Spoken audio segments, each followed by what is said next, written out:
لیکن اگر بھارت کی ہم ترجیحات کو دیکھیں تو یعنی پرنس محمد بن سلمان کی ترجیحات کو دیکھیں تو وہ بھارت کے ساتھ ہی از مور کمفرٹیبل، وہ ان کے ساتھ چیزوں کو کرنے میں، تعلقات کو بہتر بنانے میں.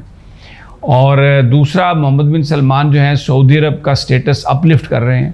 بڑی انہوں نے مہارت سے اور بڑی میں اسے سمجھتا ہوں کہ ایک ایکیومن جسے ہم کہتے ہیں، ذہانت سے انہوں نے جو سعودی عرب ہے وہ فٹ بال، انٹرنیشنل فٹ بال کے دروازے کھولے ہیں سعودی عرب میں، اور جو بڑے بڑے پلیئرز ہیں ان کے ساتھ ڈیلز کی ہیں اور اسٹیڈیمز بنائے ہیں.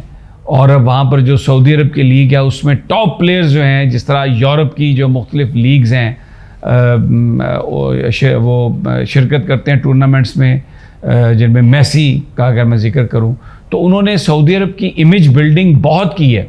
اور پھر جو نیوم سٹی وہ بنا رہے ہیں اس میں جس انداز میں ایک جدید شہر انہوں نے بنایا ہے اور ایک نئی چیز آفر کی ہے، تو دنیا اس وقت ایم بی ایس کے جو ویژن ہے اس سے بڑی امپریس ہے.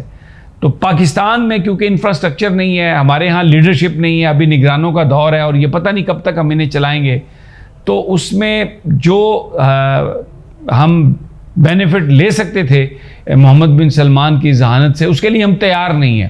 ہمارے پاس اس کا انفراسٹرکچر نہیں ہے. ہم سوائے اس کے کہ جا کے ان سے کہیں کہ ہمیں 2 بلین دے دیں، 4 بلین دے دیں، 1 بلین دے دیں، فارن ایکسچینج ریزرو بڑھا دیں، اس کے علاوہ ہمارے پاس کچھ ہے نہیں، کوئی پروجیکٹ نہیں ہے. یا ان سے کہیں گے کہ آئیں جی یہاں پہ آئل ریفائنری لگا لیں اور بس جناب وہ ہو جائے گا. ہمارے پاس کوئی پروجیکٹ نہیں ہے ایسا جس میں ہم سعودی عرب کو انوالو کر سکیں. تو وہ انڈیا جا رہے ہیں، وہاں پر وہ ایک دن G20 کے لیے رہیں گے، ایک دن وہ ان سے ملاقات کے لیے رہیں گے، اور ہمارے ہاں صرف وہ 4 سے 6 گھنٹے، یہ خبریں آ رہی ہیں کہ 4 سے 6 گھنٹے وہ رہیں گے. دیٹ از اٹ شوز کہ ہماری ان کے ساتھ ایک تعلق ہے. لیکن میں تو یہ ذکر کر رہا ہوں کہ ہم اس تعلق کو ٹرانسلیٹ نہیں کر سکے، اس کو ہم انکارپوریٹ نہیں کر سکے بینیفٹس اٹھانے کے لیے. تو یہ ایک ڈیولپمنٹ ہے. بہرحال پاکستان میں وہ کہتے ہیں، یہ ہمیشہ ایک پریس ریلیز آتی ہے کہ وہ آئل ریفائنری پر غور کریں گے اور پتہ نہیں کیا کچھ. اب لیٹس سی کہ کیا حکومت یہ جاری کرتی ہے. دوسرا، آج بہت امپورٹنٹ آرگومنٹ ہوئے نیب ترامیم کے کیس کے حوالے سے. میں آپ کو کچھ چیزیں جو ہیں وہ میں بتاتا ہوں کہ جسٹس امرتا بندیال نے جو وہاں پر گفتگو کی، انہوں نے یہ کہا کہ بہت ساری چیزیں تبدیل کی گئی اور کرپشن جو ہے وہ ایک بنیادی طور پر لوگوں کی زندگی کو متاثر کرتی ہے اور کوالٹی آف لائف کو جو ہے وہ نیچے کرتی ہے. تو یہ ایک طرح سے فنڈامنٹل کوسچن بن جاتا ہے اور اس لیے 184(3) کے تحت اس کو دیکھ رہے ہیں. لیکن انہوں نے کہا کہ نیب ترامیم میں انکوائری سطح پر گرفتاری ختم کر دی گئی تھی، بعد ازاں انکوائری سٹیج پر گرفتاری نہ کرنے کی چک ختم کر دی گئی ہے، اور کرپشن جو ہے اس سے معاشرے میں مسائل پیدا ہوتے ہیں. اچھی زندگی گزارنے کا حق آئین گارنٹی کرتا ہے اور کرپشن اس کو روکتی ہے. اور جو پبلک پراپرٹیز ہیں یہ عوام کی ملکیت ہے. اور جو نیب ترمیم ہے اس میں شواہد پیش کرنے کے طریقے کو مشکل بنا دیا گیا ہے.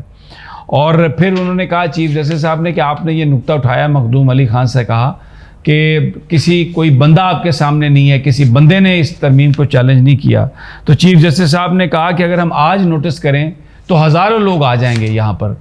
تو مخدوم علی خان نے کہا کہ آپ نوٹس کریں، جس نے آنا ہوگا آ جائے گا، ہم دیکھ لیں گے.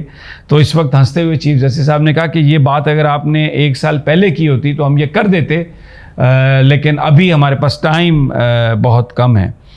تو اب یہ جو ترمیم ہے یہ ریٹروسپیکٹو، یعنی پچھلی تاریخوں سے اس پر عمل درآمد اس ایشو پر کل دیں گے دلائل مخدوم علی، اور لگ رہا ہے کہ یہ مقدمہ جلد ختم ہو جائے گا.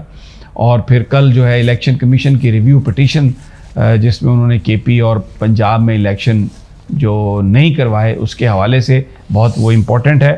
اور ایک اور جو بڑا امپورٹنٹ کیس تھا آج لاہور ہائی کورٹ میں، پرویز الہی صاحب کو، جو حالانکہ ڈی بی نے یہ کہا تھا ڈویژن بینچ نے کہ سنگل بینچ کا فیصلہ بحال اور انہیں گرفتار نہ کیا جائے کسی بھی مقدمے میں، لیکن نیب نے انہیں گرفتار کر لیا. تو آج ڈائریکٹر نیب کو طلب کیا اور ایڈیشنل پروسیکیوٹر نیب جو ہیں ارشد کیوم وہ عدالت میں پیش ہوئے جسٹس امجد رفیق صاحب کی عدالت میں. تو آج جسٹس صاحب نے سوال کیا کہ جب یہاں پر اپیل تھی, جہاں پر پیش تھے چودھری پرویز الہی صاحب, اور اس وقت بات ہو رہی تھی کہ ان کو گرفتار نہیں کیا جائے گا اور عدالت نے یہ حکم دیا تھا, تو اس وقت نیب کیوں نہیں پیش ہوا؟ تو کل بلا لیا سب کو ریکارڈ کے ساتھ. Very interesting, very important hearing. Let's see what happens tomorrow. مجھے اجازت دیجیے, اگلی ویڈیو تک انشاءاللہ جلد ملاقات ہوگی اللہ نے کے بعد.